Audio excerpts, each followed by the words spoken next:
wabarakatuh. Waalaikumsalam warahmatullahi wabarakatuh.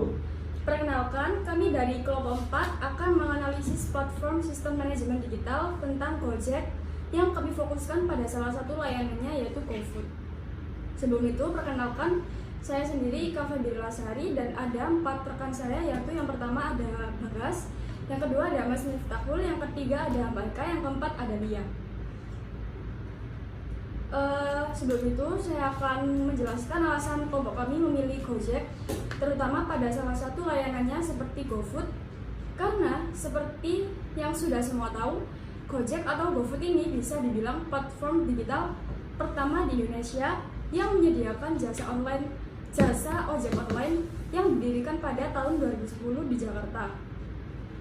Dan juga ini karena karya anak dalam negeri yaitu Bapak Nadiem Makarim dan kawan-kawannya, yang kemudian merambah mengembangkan platformnya untuk jasa beli makanan GoFood yang lalu menjadi trend center yang diikuti oleh kompetitornya seperti GrabFood dan ShopeeFood. Yang mana Shopee ini platform digital berbelanja barang saja, tapi kemudian ikut serta dalam persaingan pembelian pesan makanan siap antar. Jadi, suatu kebanggaan tersendiri bagi kelompok kami mendapat kesempatan untuk menganalisis platform digital karya anak dalam negeri ini yang sudah berkembang sampai luar negara seperti di Vietnam dan juga Thailand. Di sini kami akan menjelaskan proses pendaftaran Gojek, kemudian pembelian makanan di aplikasi GoFood sampai makanan datang ke customernya. Untuk itu dijelaskan oleh saudari Lia. Silakan saudari Lia. Pertama, buka aplikasi Gojek dan klik masuk. Masukkan nomor handphone yang akan terdaftar di aplikasi Gojek. Kode verifikasi atau OTP akan dikirim lewat SMS. Jika sudah mendapatkan kode OTP, masukkan 4 digit lalu klik konfirmasi. Kamu bisa memilih fasilitas yang ada di dalamnya seperti GoSend atau GoFood. Kali ini saya akan menjelaskan cara memesan makanan lewat GoFood. Pertama, pilih GoFood di beranda aplikasi Gojek atau geser ke atas swipe up pada menu layanan untuk menemukan GoFood. Pilih restoran yang kamu inginkan atau ketik nama makanan yang akan kamu pesan. Pada halaman restoran, pilih menu dan tentukan jumlah pesanan. Klik tombol catatan untuk menambahkan catatan pada pesananmu, contohnya tidak pakai sayur atau tidak pedas. Pilih delivery untuk pengiriman oleh Gojek atau pick up untuk pengambilan langsung di restoran. Jika memilih metode delivery, masukkan alamat pengiriman. Pilih metode pembayaran, bisa lewat GoPay atau COD. Lalu klik pesan untuk memesan makanan atau minuman. Selanjutnya tinggal menunggu makanan sampai. Jangan lupa memberi rating pada driver. Oke, terima kasih kepada Mbak Lia. Kemudian silakan narasumber untuk menjelaskan mengapa alasan memilih aplikasi Gojek untuk dianalisis. Silakan pada saudara Bagas. Ya, terima kasih Mbak Ika. Pertama saya ingin menjelaskan dulu mengapa saya mau menjadi narasumber ya Kak. Yang pertama karena saya sendiri bisa dibilang karena saya bisa dibilang sebagai pengguna aktif Gojek, terutama pada layanannya yaitu GoFood. Jadi ya saya rasa saya bisa memberikan asumsi saya mengenai aplikasi tersebut untuk dianalisis. Jadi menurut saya aplikasi tersebut itu saya tidak sukanya itu seperti kayak awalnya itu kan harus mendaftarkan nomor terlebih dahulu. Terus ketika udah masuk dan daftar harus melengkapi pendaftaran tersebut menggunakan verifikasi email. Padahal kan tidak semua orang yang mempunyai email, jadi itu membuat kerja 2 kali juga dan membuat ribet lah ini. Terus yang kedua juga kalau memakai sistem pembayaran GoPay, ketika kita mentransfer dari bank, m-banking atau apapun itu ke GoPay mendapat biaya admin seperti 1.000 dan sebagainya lah, ada yang 1.500 juga. Terus yang ketiga, kadang juga kan kita menemui kayak driver akunnya itu beda gitu, seperti akun di Gojeknya datanya orangnya, entah itu plat motornya ataupun orangnya itu beda dengan aslinya. Jadi kan itu membuat ragu loh kita sebagai customer. Ya itu aja sih, kalau kelebihannya ya mungkin nanti bisa dibahas lebih lanjut dan ya itu aja kalau menurut saya. Oke, terima kasih kepada Mas Bagas sudah mengutarakan pendapatnya. Baik, sekarang antara Mas Miftahul atau Mbak Eka mungkin ada pendapat dari narasumber Mas Bawas. Silakan Mas Miftahul atau Mbak Eka dulu yang mau. Saya dulu ya. Ya. Menurut saya masalah verifikasi dari Gojek sudah layak dan bagus.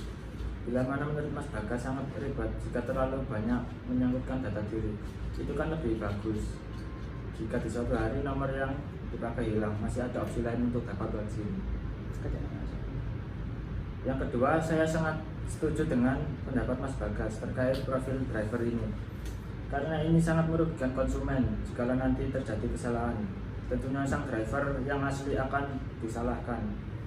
Tapi setidaknya pihak Gojek memberi antisipasi masalah tersebut dengan memberikan sistem rating untuk driver, sehingga apabila rating driver tersebut jelek, maka sang driver sulit mendapat orderan. Baik, terima kasih kepada Mas Miftahul atas pendapatnya. Mungkin dari Mbak Eka ada pendapat lain, silakan.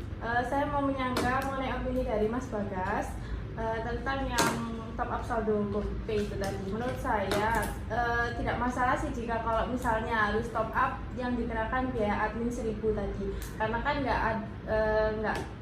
nggak pada aplikasi Gojek aja yang membebankan biaya admin tersebut. Ada aplikasi yang lainnya seperti ShopeePay dan lain sebagainya. Karena sudah selayaknya jika kita memakai aplikasi tersebut, kita juga harus mendukung fitur-fitur yang ada di dalam aplikasi tersebut. Mungkin sekarang saya ingin tahu kelebihan dan kekurangan dari aplikasi Gojek, terutama pada pelayanan GoFood-nya. Silakan disebutkan kelebihan dan kekurangan dari masing-masing anggota. Silakan dari Mbak Eka dulu. Menurut saya kelebihan di aplikasi GoFood ini terdapat potongan harga atau diskon yang bersaing. Yang kedua ada terdapat kekurangannya, yaitu terkena beban ongkir yang relevan mahal. Selanjutnya. Terima kasih Mbak Eka atas kelebihan dan kekurangannya. Silakan sekarang Mbak Lia, monggo. Kelebihannya adalah kita nggak perlu repot-repot datang ke restoran untuk membeli makanan. Sedangkan kekurangannya terkadang harga makanan lebih mahal daripada kita membeli asli di restoran.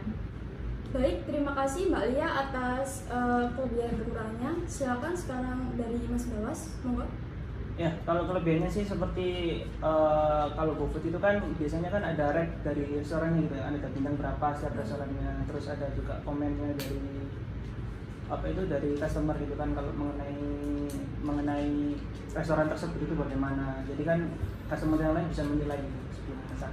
Terus kekurangannya juga ya seperti yang saya ucapkan tadi sebelumnya di awal-awal, seperti adanya biaya admin, terus kemudian kadang drivernya itu berbeda, terus itu pendaftaran dari awalnya itu kan harus 2 kali gitu, verifikasi email dan nomor, itu membuat ribet. Ya itu aja, sekian. Terima kasih Mas Bagas atas kelebihan dan kekurangannya. Silakan sekarang dari Mas Miftahul. Baik, kelebihannya dengan adanya sistem GoFood ini sangat memudahkan kita jika kita lagi malas membeli sendiri. Aplikasi ini juga membuktikan bahwa di Indonesia sudah mampu menjalankan industri 4.0 atau industri digital. Dari kekurangannya, biasanya saya membeli makanan dengan yang kita pesan tidak sesuai dengan gambar yang tertera. Sudah. Baik, terima kasih Mas Miftahul. Jadi pendapat saya sendiri, saya boleh menambahkan nggak ini? Sedikit aja kekurangannya. Ya, boleh. Menurut saya kelebihannya juga sama seperti teman-teman, cuma kekurangannya saya boleh menambahkan satu aja, yaitu biasanya kalau kita pesan makanan di GoFood, biasanya mencari drivernya agak lama. Jadi kita harus menunggu apakah memang ada driver yang ingin mengambil makanan kita atau tidak ada. Jadi dari kelebihan dan kekurangan dari rekan-rekan, saya akan menambahkan saran untuk aplikasi Gojek supaya lebih baik lagi ke depannya. Misal dari kekurangannya Mbak Lia, yaitu harganya di aplikasi Gojek makanannya lebih mahal daripada di restoran. Misal pada kekurangan Mbak Lia, yaitu pada harga yang lebih mahal di aplikasi Gojek daripada di resto aslinya. Sebaiknya pihak Gojek bisa mengkoordinasi terkait harga tersebut agar mendapat kenyamanan bagi customer pengguna Gojek. Misal juga pada kurangannya yang diutarakan oleh Mbak Eka, yaitu ongkirnya yang cukup mahal. Seharusnya jika rumah kita dekat dengan resto yang makanan yang kita pesan, ongkirnya seharusnya lebih murah dan tidak mahal lah ya intinya. Seharusnya bisa dikoordinasikan lagi dengan penjual online-nya sehingga bisa membuat nyaman para pembeli. Sekian dari kelompok kami. Jika ada salah kata, kami mohon maaf. Assalamualaikum warahmatullahi wabarakatuh. Waalaikumsalam warahmatullahi wabarakatuh.